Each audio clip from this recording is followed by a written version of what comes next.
So before we begin this podcast, I just wanted to say this podcast is not meant to offend, defame, or slander anybody, any organization, or any person in particular throughout history. This is all just to explain a political or historical event that had been scandalous and what happened to that person or throughout that event and what's his legacy today.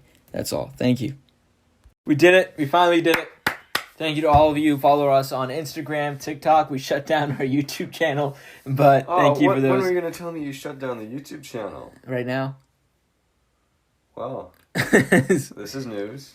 But we finally made it. I'm back, by the way. We finally made it to our 10th episode. Can we acknowledge that I'm back, please? Oh, okay. And my partner is back. How are you back. doing today? Did you have a good Thanksgiving? It was actually really nice, yeah. I love the mashed potatoes, stuffing. You know, those carbs, I love them. I love them, man. Can't have enough of carbs.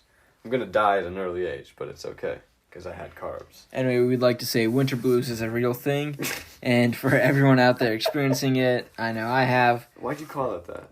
Well, it's a real winter depression. Winter just blues. call it winter depression. Winter depression is a real thing, so please keep yourself safe and mentally happy, and take a stroll outside, do some journalism, and appreciate the small things in life. Now let's get down to it. Now, today's lecture is going to cover a very large expanse. Wait, stop that. Let's make this less boring. So you've seen him on the $10 bill, also on Broadway, but that was Lin-Manuel Miranda. Lin-Manuel Miranda dressed up as Say that 5 times fast. Lin-Manuel Miranda. Lin-Manuel Miranda. Marilyn Monroe and President Kennedy. There was like a video of Kennedy and Marilyn Monroe. Oh, there's a video of her singing Happy Birthday to him. Yes, yeah. They definitely did. Yeah. So let's get started. So Roman Polanski, this guy's life is fucked up. How are you? Doing well. Just happy to be alive and happy we made it to 10 episodes. I didn't think we'd make it this far. Oh my goodness, I did not ask for a life story. I just said, how are you? I'm doing well. Thank you. You don't just rush into Roman Polanski. Okay, now tell me about Roman Polanski. Roman Polanski, his life is fucked up in the beginning. And why are you I'm using sure all these curse words, man? You're the one that curses more than me. Well, I don't like when you curse. Oh, thank you. I think you should be like my alpha to my omega. My yin to my yang. Not to offend anybody, but yeah, like you should be like. It's very offensive to say yin to my yang and alpha to my omega. Are you always scared about being offensive? You should put on some chapstick. Oh my gosh. There we go. Anyway, you probably never heard of him, but he's really in tune. You definitely heard of the Charlie Manson murders. You definitely heard of Sharon Tate, who was played by Margot Robbie in the Once Upon a Time in Hollywood movie. So I feel like nobody's heard of him, but somehow like he is connected through what you've read about history. Even with the Holocaust, he's connected. Oh, jeez. His own mother was 8 months pregnant in Warsaw, and she was taken hostage by the Nazis. She was sent to Auschwitz, and she was killed in the gas chambers. I'm sorry. So his full name is Roman Raymond Polanski. He was born in August 1933 in France. He was trying to become an actor after he survived the camps somehow, but he eventually became a successful filmmaker. His first wife was Barbara. Wait. Pronounce that again. Barbara. Yeah, you forgot the last R. You said Barba. Oh. Yeah. Barbara Kiyawata-Saka. Excuse me? Oh, wow, that is a hard name. Yeah, it's awesome. Maybe some Polish origin. They were married for a very short time, between 1958 to 1962. And this is where it becomes interesting. His second wife was Sharon Tate. She was already a famous actress, and she was like at the beginning of her peak as of now. They met at the shooting of the movie was called The Fearless Vampires. Oh, that sounds cool. Yeah. I might check that out.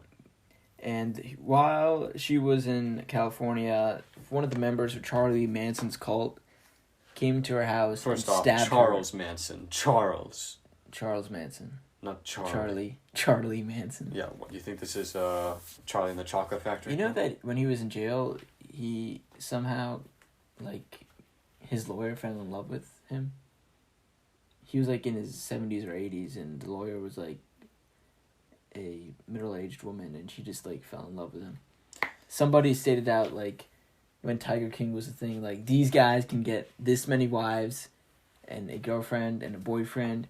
Charlie Manson can find himself a girlfriend while in jail, and I still can't find someone for myself. I think it has to do with wow, look at me being serious. I think a lot of it has to do with the fact that this guy was a great manipulator. Oh no, orator. Well, manipulator in a sense, but like he really knew what to say to get people to,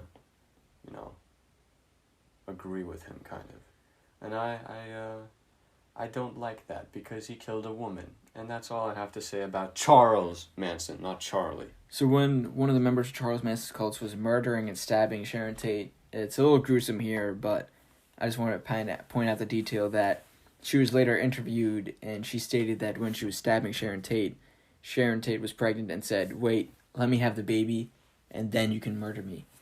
And she just continued to stab her. So, I mean, Roman Polanski, he's already suffered enough as a child, and now he's in England and gets a call and finds out that his wife and child, who has not been born, was murdered in 1969. That takes a toll on you. And even if you look at a lot of his films, they always, apparently showed the gruesome factor of life, or even just, parts of grief that people who've been through murders or even just grievous stages of their life. I don't know. I don't think I have seen any of his movies. Have you? I'm going to check out Fearsome Vampires. The Fearless Vampires. Fearless Vampires, yeah. Yeah, we'll see about that. So then 8 years later... What do you mean we'll see about that? I don't know. You always say stuff you're going to do and you never really do it. Thank you. We'll talk about this more later. In 1977, 8 years later, Polanski then was convicted of raping a 13-year-old. Oh my goodness. He pleaded guilty and was released on bail, but specifically, the incident took place in Jack Nicholson's house. This gets worse as worse. Jack Nicholson is the one who played Joker in the Michael Keaton Batman movies, and he's in a few other famous movies. What's that movie with Tom Cruise? Shawshank Redemption. A Few Good Men. Oh yeah, that's a great film. Yeah, he was in that movie too. So during the shoot, Polanski had offered the 13-year-old girl... I meant The Shining. Sorry. Yeah, he was in The Shining. Yeah, sorry. You idiot. Okay. Also, during the shoot, Polanski offered the 13-year-old girl champagne and a sedative. She kept saying no to him while he was pushing herself on him. And also, she chose not to fight him. Apparently, while he was pushing himself on her. Yeah. Yeah. Sorry. No, you're good. Just speak English better.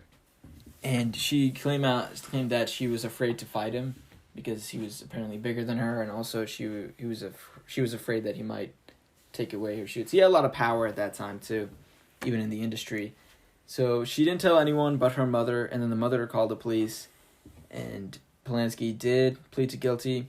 And after the sentencing, actually on the eve, the night before the sentencing came out, Polanski flees to France somehow. He moved to France, resided there, and he ended up still producing theater productions and movies. I mean, terrible guy for raping a 13-year-old girl. Yeah. But I have to say, the way his childhood, it's not a justification, but he was fucked up from the beginning, what he saw probably at the camps.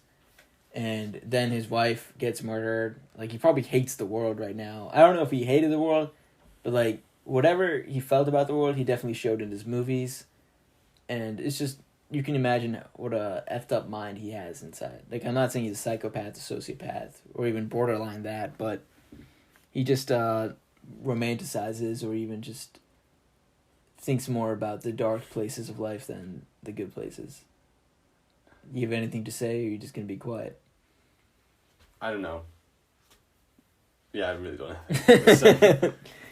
So he's still producing theater productions and movies. He met his third wife, Emmanuelle Signer. How many times do I have to tell you to come prepared, knowing the names? I never know how to pronounce these names. I'm terrible at pronouncing names. Phonetics. Use phonetics. Phonics. I haven't heard that name in a long time, since elementary school. The subject. Can we stick to the subject at hand, please? Thank you. So they have 2 children, and U.S. authorities did try to go after him on the rape charges, and he was on house arrest for a while, and then he was released. In July 2010, he was also freed, and he did publish an autobiography in 1984.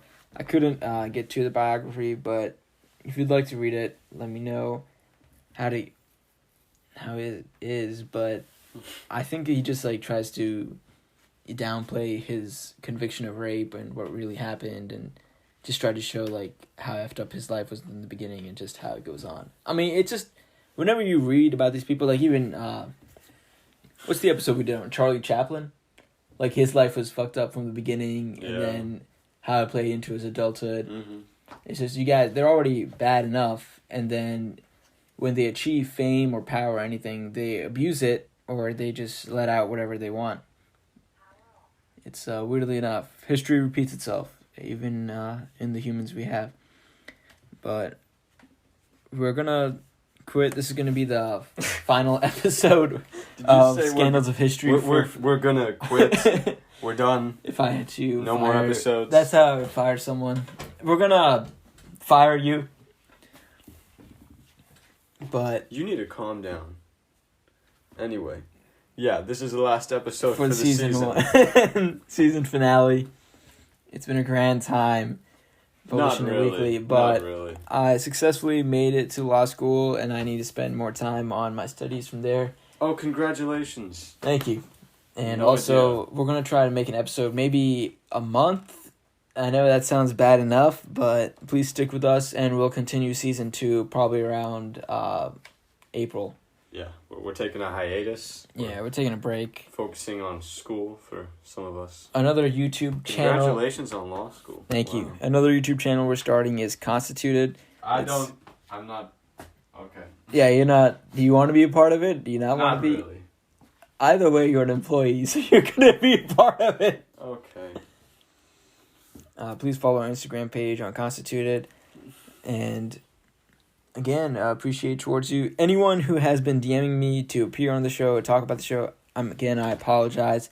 I don't mean to sound ignorant of you or just like act like I take you for granted, but I want to expand the podcast, and we're going to make some new additions to it, and we'll get back to you when we can. I'm not going to say as soon because that would be a lie, but when we have time, we're going to make time for you guys and bring on some more guests on the show.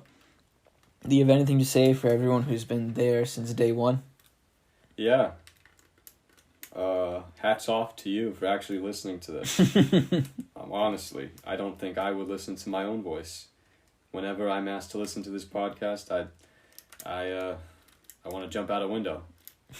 But yeah, history's great. Never been a big fan of history though. Failed it in high school, but killing it currently. Sounds good? That's good? That's a good way to end it? It's a good way to end the season? You want me to end the season like really like with a musical? You want me to sing? I can sing. I think we're going to add that part in. Hold on for a second, everyone.